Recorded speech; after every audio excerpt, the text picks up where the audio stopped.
American model അറബിക്കടലിൽ എന്ന മുദ്രാവാക്യം ഏത് സമരവുമായി ബന്ധപ്പെട്ടിരിക്കുന്നു? പുന്നപ്ര വയലാർ സമരം. കേരള ഹൈക്കോടതി ചീഫ് ജസ്റ്റിസ് ആരാണ്?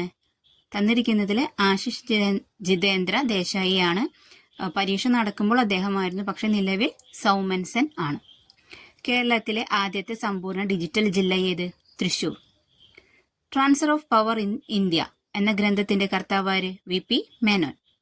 താഴെ പറയുന്നവയിൽ ഫ്രാൻസിന്റെ അധിനിവേശ പ്രദേശം ഏത്? പോണ്ടിച്ചേരി. സംസ്ഥാന പുനഃസംഘടനാ കമ്മീഷനിലെ മലയാളിയായ അംഗം ഏത്? കെ.എം. പണിക്കർ. റൂർക്കേല ഇരുമ്പുരുക്ക് വ്യവസായശാലയ്ക്ക് സഹായം നൽകിയ രാജ്യം ഏത്? ജർമ്മനി. ഇന്ത്യൻ ബഹിരാകാശ വകുപ്പിന്റെ ചൊവ്വ ദൗത്യത്തിന്റെ പേര് Mangalyaan.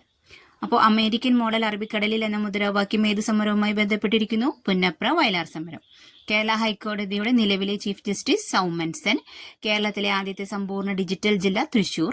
Transfer of power in India എന്ന ഗ്രന്ഥം രചിച്ചത് വി.പി. മേനോൻ. ഫ്രാൻസിന്റെ ഒരു അധിനിവേശ പ്രദേശമാണ് പോണ്ടിച്ചേരി. സംസ്ഥാന പുനഃസംഘടനാ കമ്മീഷനിലെ മലയാളിയായ അംഗമാണ് കെ.എം. പണിക്കർ.